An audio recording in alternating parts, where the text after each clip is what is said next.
veille de la fête de Shavuot, on va revivre ce moment de Matan Torah, le jour où la Torah a été donnée.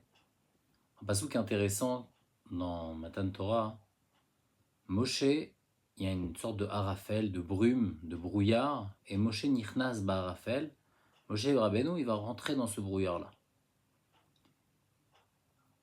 Et Rabbi Nachman de Breslev, il amène que quand on reçoit la Torah à quelqu'un qui était un peu perdu dans d'autres perspectives et qui s'est maintenant rapproché de la Torah, souvent il va avoir un brouillard après. Un brouillard, des moments où il va se dire mais en fait pourquoi? C'est peut-être un peu difficile ce que je fais. Et en fait dans ce brouillard se trouve Akadosh Baruch Hu. Dieu, il est dans ce brouillard, et celui qui a du date, celui qui a la connaissance, la compréhension, il sait que Dieu se trouve dans ce brouillard-là.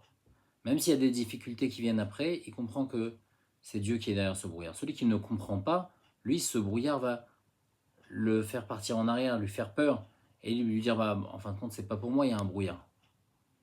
Et il dit ici, c'est la même chose.